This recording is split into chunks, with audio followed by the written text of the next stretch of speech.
En el año 711, uno de los reinos más poderosos, extensos y, opulentos de toda Europa occidental, desapareció casi de la noche a la mañana. Sí, fue un colapso tan absoluto que dejó a toda una civilización bajo los escombros, literalmente. Exacto. Sin embargo, apenas unos años después, un minúsculo grupo de hombres, que según algunas crónicas no superaba la treintena y que sobrevivía a base de miel silvestre en una cueva, logró encender una chispa de resistencia. Una chispa que, ardería ininterrumpidamente durante los siguientes 800 años. Es brutal. Totalmente. Hoy nos adentramos en un análisis profundo de un momento que define la historia de la península ibérica. Hablamos de la gesta de Don Pelayo y la batalla de Covadonga. Y tenemos sobre la mesa un conjunto de fuentes fascinante, la verdad. Va desde las crónicas cristianas y musulmanas de la época hasta la historiografía moderna más rigurosa. El objetivo de esta inmersión es pelar las capas del mito. Queremos separar la cruda realidad táctica de las exageraciones bíblicas. Claro, descubrir cómo lograron físicamente lo imposible y por qué ese evento se transformó en la idea fundacional de la salvación de España, lo que llamaban la Spaniae Salus. Es un viaje apasionante porque, nos obliga a caminar sobre una línea muy fina entre la propaganda teológica y la supervivencia militar pura. Sí, porque Covadonga es el punto exacto donde el polvo de un imperio destruido empieza a compactarse para formar algo completamente nuevo. Pero para entender esto, primero hay que comprender la oscuridad total que precedió a la batalla. El ocaso del reino visigodo de Toledo, que, ojo, no fue una simple derrota en un campo de batalla. ¿Qué va? Fue una desintegración. Tras la invasión musulmana, en la muerte del rey Rodrigo en Guadalete, la maquinaria del Estado godo se desmoronó a una velocidad aterradora. Para visualizar esa caída, resulta útil imaginar un rascacielos gigantesco. Me gusta esa analogía. Desde fuera parece un prodigio inexpugnable, pero en realidad está construido sobre una falla sísmica terrible, que es la monarquía electiva visigoda. Claro, las facciones nobles llevaban décadas en guerras civiles constantes por ver quién se sentaba en el trono. Exacto. Así que, cuando llega el impacto externo en Guadalete, el edificio no cae solo por el golpe, cae por sus propios fallos estructurales internos. Las vigas maestras ya estaban podridas por la traición. Y los supervivientes quedan atrapados bajo los escombros de su propio mundo. A los pocos que logran huir, solo les queda el refugio más inhóspito imaginable. Las montañas del norte. Esa imagen del rascacielos colapsando capta perfectamente la realidad política, pero lo más interesante es cómo procesaron ese trauma los propios supervivientes. Porque para las crónicas asturianas que se escribieron posteriormente, un desastre de esa escala era sencillamente incomprensible, ¿no? Totalmente. No tenían las herramientas sociológicas para culpar a una monarquía electiva inestable. Desde su cosmovisión religiosa solo había una explicación lógica. Un castigo divino. Eso es. El pueblo hispanogodo había pecado, se había corrompido y Dios había retirado su favor. Y ese castigo celestial se ejecutó gracias a una quinta columna. A los colaboracionistas internos. Sí. Las crónicas señalan directamente al clan del rey anterior, Witiza, y a figuras como el obispo Opas, que pactaron con los invasores para mantener sus privilegios. Resulta fascinante comprobar cómo la mente humana necesita encontrar un sentido, incluso en la aniquilación total. Ya. Si la culpa fue moral, si fue un castigo por los pecados y la traición, significa que, en el fondo, el control seguía estando en manos de Dios. No era superioridad del enemigo. Esa es la clave psicológica, sin duda. La historiografía asturiana posterior, como la crónica de Alfonso III, establece un paralelismo directo con el Antiguo Testamento. Ven a los hispanogodos como el antiguo pueblo elegido. Exactamente. Igual que Dios permitió que asirios o babilonios invadieran Jerusalén para castigar a Israel, ahora utilizaba a las tropas sarracenas como el látigo de Dios. Hay, de hecho, un detalle filológico en las fuentes que me parece que encierra una poesía histórica tremenda. Ah, sí, lo de la pócima, ¿verdad? Sí, los cronistas relatan que toda esta era de decadencia comenzó años atrás, cuando el rey Wamba fue envenenado con una pócima hecha de una hierba llamada espartus. El espartus introdujo la traición y pudrió los cimientos. Y fíjate, décadas después, el hombre que lidera la redención, Pelayo, aparece documentado como un espatarius, o sea, un miembro de la guardia personal, un portador de la espada. El espartus trajo el veneno y el espatarius trajo el antídoto. Es brillante. Pero claro, si nos situamos en la mente de un refugiado de la época que cree firmemente que este apocalipsis es una sentencia firme y un castigo divino, Hmm. ¿cómo convences a alguien para que vuelva a coger un arma? Ese panorama de devastación hace aún más extraordinario que alguien lograra encender una chispa. Y eso nos lleva a Pelayo adentrándose en los picos de Europa, se refugia en una geografía implacable. Macizos de roca caliza, desfiladeros, niebla perpetua. Un lugar hostil a más no poder. Sí, y las cifras de este núcleo de resistencia son asombrosamente precarias. La historiografía calcula que pudo reunir a unos 300 hombres en su mejor momento. Y eso siendo optimistas, porque algunas fuentes reducen el grupo a apenas 30 combatientes y unas 10 mujeres. Es muy revelador leer la perspectiva contraria, las crónicas musulmanas como el Akhbar Majmua. Esas son tremendas. Hablan de Pelayo y sus seguidores con un desprecio absoluto. Los describen como asnos salvajes que se escondían en las grietas y sobrevivían chupando miel silvestre. El mensaje era claro. O sea, no son un ejército, son bestias acorraladas. Tal cual. Sin embargo, esos hombres no estaban simplemente sentados en la oscuridad esperando la muerte. Pelayo entiende que no puede enfrentarse a las tropas califales en campo abierto. Así que resucita los viejos fantasmas de la península ibérica. Revive las tácticas de guerra de guerrillas que los antiguos líderes lusitanos como Viriato utilizaron siglos atrás. Para desangrar a las legiones romanas, claro. No combaten de frente, hostigan. Realizan ataques relámpago contra patrullas aisladas, cortan líneas de suministro aprovechando la verticalidad del terreno y desaparecen en la niebla. De facto, convierten Cangas de Onís en territorio insumiso. Y ese hostigamiento constante cambia la ecuación para el gobernador musulmán de la zona, Munuza, que estaba en Gijón. Pelayo dejó de ser un simple problema de orden público. Se convirtió en una amenaza ideológica. Totalmente.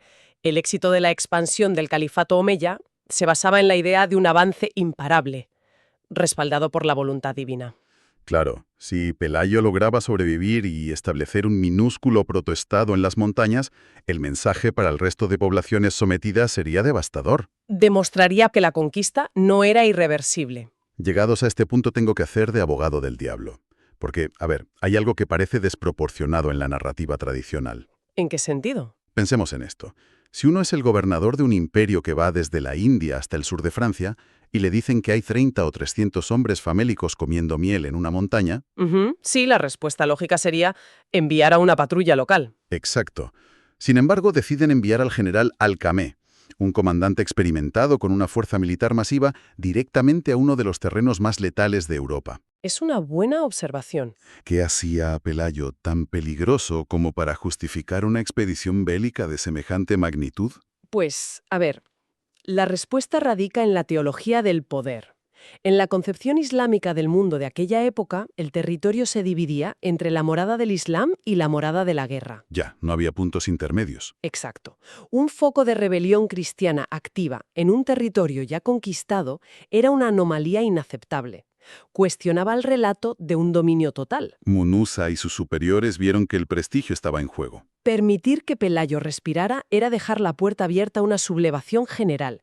Necesitaban un golpe de efecto, teatral, una demostración de fuerza aplastante. Por eso envían a Alcama, para aniquilar el problema de raíz, desatar el trueno y que nadie más se atreviera a cuestionar el nuevo orden. Y así llegamos a la primavera del año 722. Ese gran ejército de castigo penetra en los valles asturianos. Y el detalle más perverso de todo esto es que Alcama no viaja solo, lleva consigo al obispo Opas. La encarnación misma del colaboracionismo godo. Eso es. La intención era someterlos psicológicamente antes de usar las espadas. Las crónicas describen a Opas acercándose a Pelayo e intentando razonar con él. Le recuerda que ni siquiera todo el ejército visigodo en la llanura pudo detener la invasión. Básicamente le pregunta cómo espera sobrevivir en una montaña rodeado de piedras. Y Pelayo rechaza la negociación. Es ahí donde demuestra su genio táctico. En lugar de presentar batalla, retrocede, ejerce de cebo. Atrae al ejército invasor cada vez más profundo hacia el monte Auseba y la cueva de Covadonga. Es una decisión magistral, porque transforma la fuerza del enemigo en su mayor debilidad. Claro, porque Covadonga no es un campo de batalla. Es un embudo natural, una garganta angosta de roca caliza sin salida. Pero, a ver, antes de analizar la física del combate, tenemos que abordar el elefante en la habitación: las cifras de la batalla. Ay, las cifras. La crónica de Alfonso III afirma, con toda seriedad, que el ejército de Alcamá constaba de 187.000 soldados. Una locura. Un número logísticamente imposible. Meter a 187.000 hombres armados y a sus caballos por un desfiladero en los picos de Europa. Habría llevado meses. Y habrían muerto de inanición antes de disparar una sola flecha. Imposible, en efecto. Pero el cronista que escribió esa cifra no era un mal matemático. Era un teólogo enviando un mensaje codificado. Ese número es un calco exacto de un pasaje del Antiguo Testamento, ¿verdad? Sí, del Libro de los Reyes. En ese pasaje, el rey asirio Senaquerib sitia Jerusalén con un ejército de 185.000 hombres, y un ángel del Señor los aniquila durante la noche. ¿Para salvar al pueblo elegido? Exacto. Al elevar la cifra a 187.000, el cronista asturiano le está diciendo a sus lectores: el reino de Asturias es el nuevo Israel. Somos la verdadera fe, y la intervención de Dios a nuestro favor ha sido aún más masiva que la que relata la Biblia. Es una apropiación brillante de la narrativa bíblica. Y el mito continúa durante el combate. La crónica cuenta cómo las flechas que disparaban los musulmanes contra la cueva rebotaban milagrosamente y aniquilaban sus propias filas. Pero si quitamos a los ángeles, los números imposibles y las flechas mágicas, ¿cómo fue la emboscada real? Bueno, la realidad física fue aterradora. Las fuerzas islámicas estaban compuestas por infantería y caballería ligera, diseñadas para maniobrar y arrasar en planicies. Y al adentrarse en la garganta de Covadonga, perdieron toda su capacidad de despliegue. Totalmente. En un valle tan estrecho, solo los pocos hombres en primera fila pueden usar sus armas. Los miles que vienen detrás solo empujan. Se crea un atasco humano masivo. Pelayo había apostado a sus hombres no solo en la cueva, sino en las crestas y cornisas ocultas entre la vegetación a ambos lados del valle. Y cuando el grueso de la vanguardia estuvo atrapado en el fondo, encajonado entre paredes verticales, se cerró la trampa. Y en ese momento, la gravedad se convierte en el arma de destrucción masiva de Pelayo. Tal cual. Desde las alturas empezaron a llover flechas, lanzas y sobre todo troncos inmensos y cantos rodados. En un espacio confinado, el estruendo de una roca cayendo, aplastando hombres y caballos. El pánico tuvo que ser absoluto. Los caballos se desbocaron, pisoteando a sus jinetes. En cuanto al supuesto milagro de las flechas que rebotaban, tiene una explicación física muy sencilla. Sí, la física básica. Si intentas disparar una flecha con un arco hacia un objetivo que está casi en la vertical sobre ti, la flecha pierde su energía cinética muy rápido. Y la gravedad hace que caiga exactamente en el mismo lugar desde donde fue disparada. O sea, los arqueros de Alcamaya, ciegos por el pánico, se estaban disparando a sí mismos. Una carnicería acentuada por la claustrofobia. Aljama muere en medio de ese caos, el obispo Opas es capturado y los supervivientes huyen en una desbandada desesperada. Y las crónicas cristianas, claro, continúan con su simetría teológica. Dicen que 124.000 murieron en el desfiladero. Que es un múltiplo del número 12 bíblico, que representa la plenitud. Exacto. Y añaden que los 63.000 restantes huyeron hacia Liébana solo para ser enterrados vivos por un corrimiento de tierras al cruzar el río Deva. En Cosgaya. Es probable que sufrieran una riada real, un fenómeno geológico común en la zona en primavera. Pero el relato lo amplifica como la intervención final de Dios para purgar la tierra. Lo crucial aquí no son los números inflados. Lo crucial es el resultado indiscutible. El ejército invasor fue destruido. La percepción de invencibilidad del califato se rompió en 1000 pedazos contra aquellas rocas. Y ese es el punto de inflexión. Sobrevivir a la trampa de Covadonga les otorgó el derecho a seguir respirando. Pero sobrevivir escondido en una montaña no te convierte en un estado. Hay un trecho enorme entre ser un líder guerrillero y proclamarse el salvador de toda España. Sin duda. ¿Cómo se orquestó ese amanecer? ¿Cómo pasó Pelayo de ser un fugitivo a sentar las bases de un reino que cambiaría el mapa de Europa? Pues a ver, se orquestó mediante una obra maestra de relaciones públicas y diplomacia. Tras asegurar el territorio, Pelayo sale de la clandestinidad y es aclamado rey. Lo que las crónicas llaman la mensa Pelagi, la mesa de Pelayo. Ahí nace el Asturorum Regnum, el primer núcleo político independiente tras el colapso. Pero la verdadera genialidad llega décadas después, bajo reyes como Alfonso II el Casto. porque los intelectuales de su corte se dan cuenta de que no pueden presentarse ante el mundo como un grupo de montañeses rebeldes. Necesitaban legitimidad jurídica e histórica. Y así es como desarrollaron el concepto del neogoticismo. Para comprender bien el peso de este concepto, el neogoticismo consistía literalmente en autoproclamarse los herederos de los visigodos caídos. Exacto. El reino de Asturias se declaró el continuador legítimo del antiguo reino de Toledo. Al reclamar esa herencia, ya no eran rebeldes defendiendo un valle. Eran los dueños legítimos de toda la península ibérica, a quienes Dios, tras haberlos purificado, les otorgaba el deber de reconquistar lo que les había sido arrebatado. Nace así la idea de la Españae Salus, la salvación de España. Covadonga se transforma en la semilla de un proyecto político expansionista. Es un cambio de narrativa asombroso, ¿eh? Pasan de ser las víctimas del apocalipsis a ser los protagonistas elegidos para la redención. Y lo que demuestran los registros históricos es que este nuevo reino se negó en rotundo a quedarse aislado en sus valles, lamiéndose las heridas. Tuvieron una proyección diplomática hacia el exterior verdaderamente notable. Rompieron por completo el mito del aislamiento bárbaro. Tuvieron una visión geopolítica brutal. Alfonso II envió delegaciones a la corte de Carlomagno. Nada menos. El hombre más poderoso de la época. Intercambiaron regalos y embajadores, incluso participaron en debates intelectuales europeos como la controversia de la herejía adopcionista. Enviar a teólogos como Beato de Liébana a debatir junto a eruditos como Alcuino de York no era solo cuestión de fe, era estrategia de Estado. Totalmente.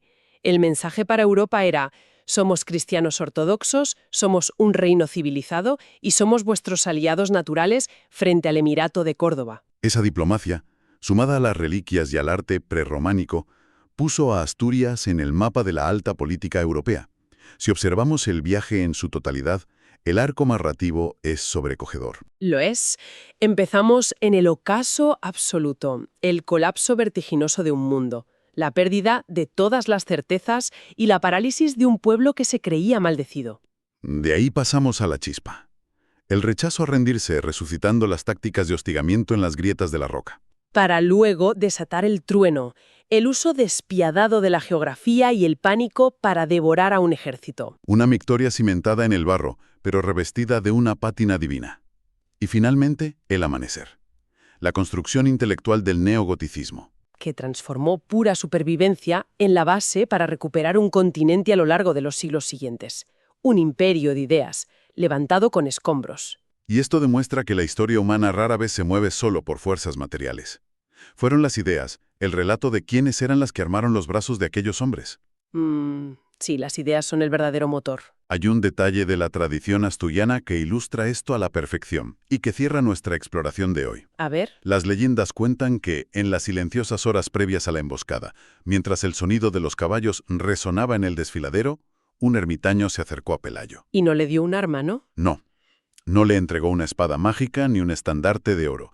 Le entregó una simple cruz formada por 2 palos de roble unidos rústicamente. Madre mía. Aquellos trozos de madera se convirtieron en el ancla mental que unificó a unos fugitivos y les dio el coraje para enfrentarse a la maquinaria militar más formidable de su tiempo. ¡Qué imagen tan potente! Y al pensar en aquellos hombres aferrados a sus rocas y a su cruz de madera, surge una reflexión inevitable. Te escucho. Si un símbolo tan primario bastó para transformar el miedo paralizante en la fuerza para levantar un reino, nos hace pensar en nosotros. ¿Cuáles son esas cruces intangibles? Esos principios fundacionales a los que nos aferramos hoy en día para no rendirnos frente a las crisis aparentemente insuperables de nuestra época. Porque el imperio puede derrumbarse, la civilización puede fallar, pero la montaña sigue ahí, esperando a quienes deciden resistir.